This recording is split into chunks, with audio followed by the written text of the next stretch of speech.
Hi, welcome to the video on the observation assignment for the child development class. So in this video, I'm going to more in-depth explain to you the child development assignment. I'll go over the grading rubric, I'll go over the ages that you need to observe, I'll go over how to observe our lab school or how to observe a school out in the community, the larger community. So those are the things that I'm going to be going over today. So what I'm going to do is I'm going to share the screen once again with Canvas. So when you go onto Canvas, this is what you will see. So what you're going to do is you're going to see this module called Observations. So this is going to have everything that you need in order to complete the assignment. So the best thing to always do is to look at the actual written instructions for the assignment. So you can either look at it on Canvas or you can also download it as a document.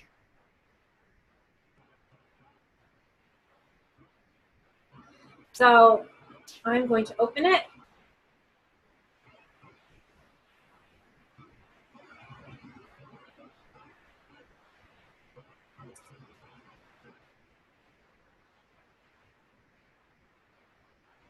I'm going to share the screen with it.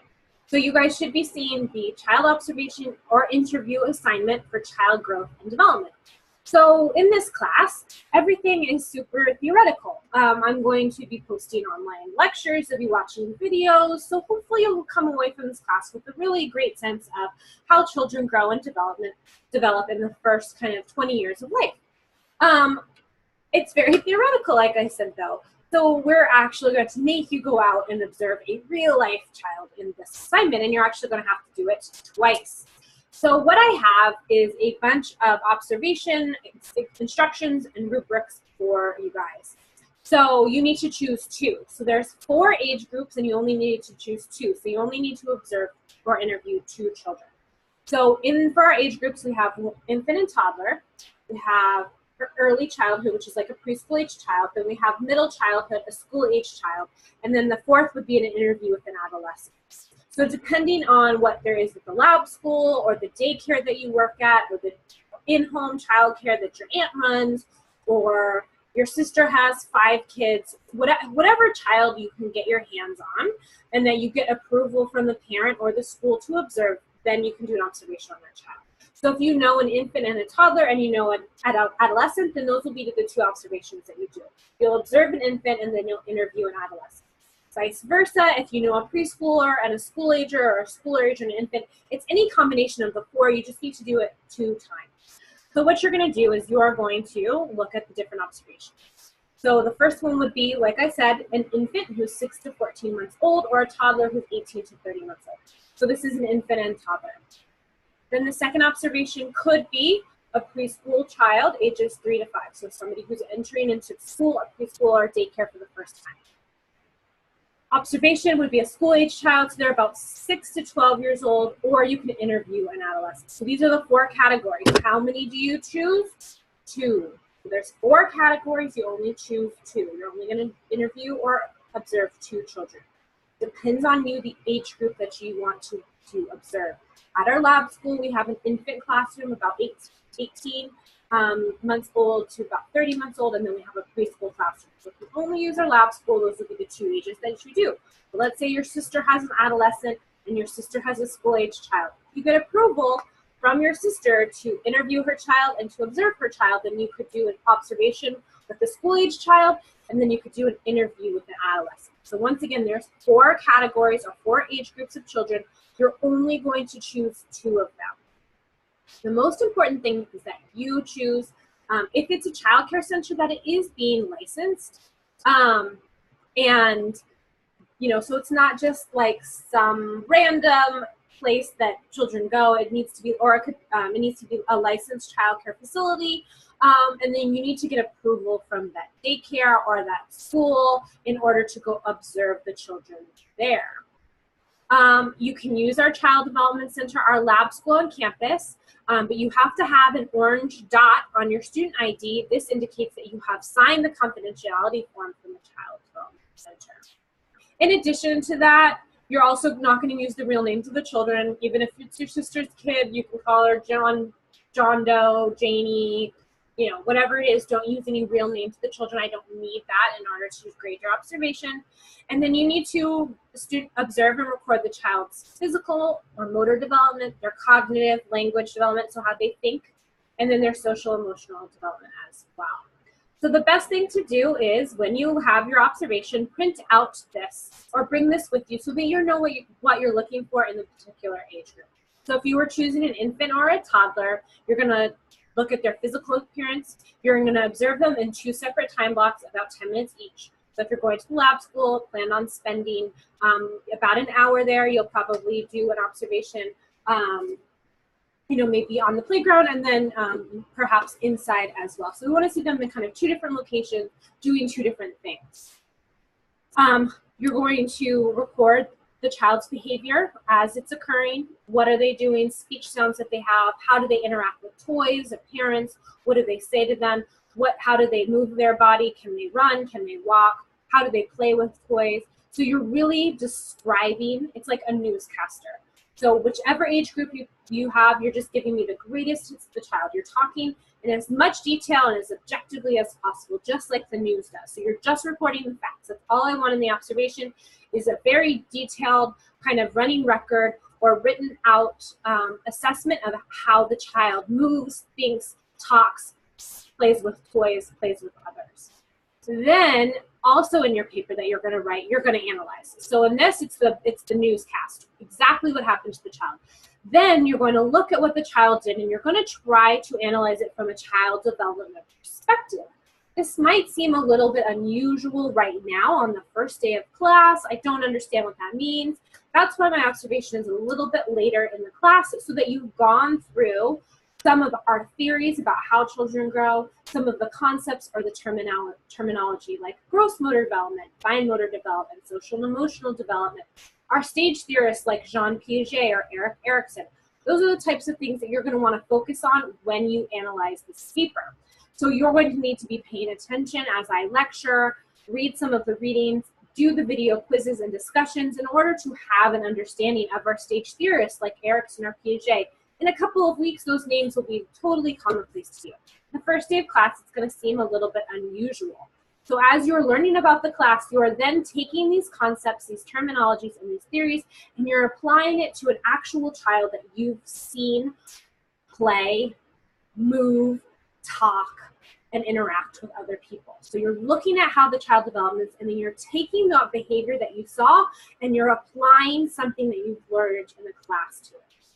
So this is the same for all age groups. Each one is a little bit different, but this analyzing is the same. All of these types of things we're going to be learning about together in the class, and then you have to apply it in the analyze portion of this class, in this assignment. Okay, so I'm going to go back to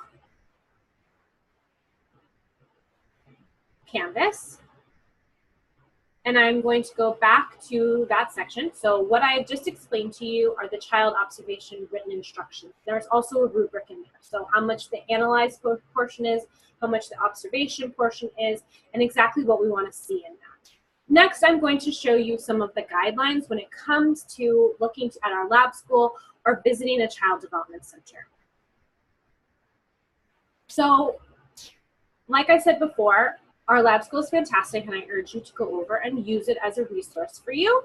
But if you can't, you can go to a licensed child care facility out in the community. It can be a daycare like Discovery Isle. It can be an in-home child care that maybe somebody you know runs. It could be an after-school program, anything like that. It just needs to be licensed, or on the military, it needs to be an official military installation child development center. So if you are out in the community, I would like you to read these guidelines for observing and visiting child development centers or interacting with a child that you know. So if your sister or family member or a close friend has a child and they give you approval, then you can interview or observe that child. So you can't just go to a park yourself on a bench, and observe a random child that you don't know. That would be kind of a creepy thing to do. So you need to find a child that you know and that has parents and get approval from the parents or guardians in order to observe that child. Or you can be at our child development center. At a child development center, the best thing to do is to show respect for the environment that you're about to enter. So you're going to be observing what the children are doing, but you want to be a fly on the wall. You want to blend in with the woodwork. Don't have a giant backpack and your phone on and you're texting and you're Snapchatting and all of that type of stuff. That needs to be away. You're going to have a piece of paper and a pen, and you're going to be writing out what the child is doing. I know it seems like it would be easier on an iPad, but children obviously are very in tune with technology, and if they see you on a laptop or an iPad, they're going to want to play with you, and that's not what we want. This is about you seeing a child in their natural environment and observing and writing down everything that they do. So please keep in mind that you need to be as unobtrusive as possible. Don't talk to the children, don't talk to the teachers. Just let their day go on so that you can observe it. You must keep everything confidential, so don't repeat anything that you're hearing about the children. Don't tell me their names. Don't say anything personal, and have a lot of respect for that personal privacy, especially if you're at a child care center. So the teachers are going to be really involved with the children, so they don't need to be answering your questions. If you need to interview, then you could do it outside of that time, or you could talk to a director or somebody at the front staff as well. And that's if you had a really burning question that you really needed to have answered, which probably wouldn't come up in this class, as this is just the basics of child development. Make sure to move out of the way when children and teachers are moving from one activity to another. Don't be in the way. Let the class go on as normally as possible. You are a silent observer of what is going on. Leave your personal problems at the gate. Make sure that what you're wearing are comfortable, washable, where you're not going to be taking part in the activities with the children, but if a child, accidentally spilled paint on you, I would hate for you to be wearing something that couldn't be washed. Closed-toed shoes, and just an appropriate appearance, because out in the community, you're really representing Palomar. You're a student here. We're sending you out into our lab school or into the community to watch a child. So it's really important that you are putting forth your best foot forward as kind of an ambassador of Palomar College and our child development department. Here's some more helpful observation guidelines. You're never going to be alone with a child. A teacher or staff member will always be present. And you don't need to follow the child into the bathroom. You can just assume that if they're potty training, they're learning how to potty train. You don't need to watch that or anything like that. You will have to have your student activity card on you, your Palomar card, even if you're out in the community. It's a good way to show that you're officially a student, and some places will ask for that before you can observe. So if you were to go to a Discovery Isle or an after-school program, they typically will want you to prove that you are a Palomar student.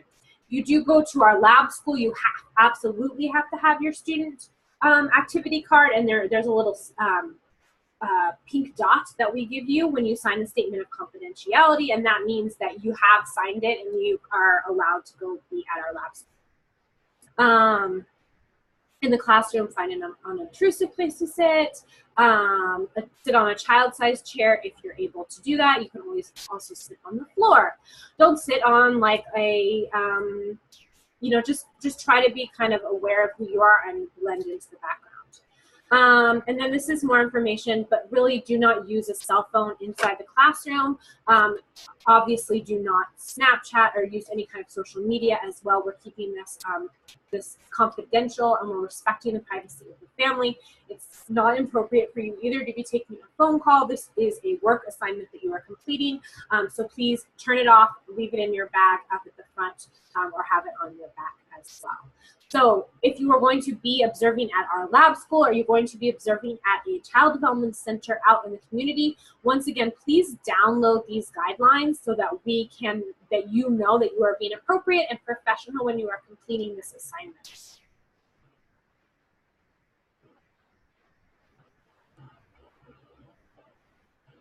All right.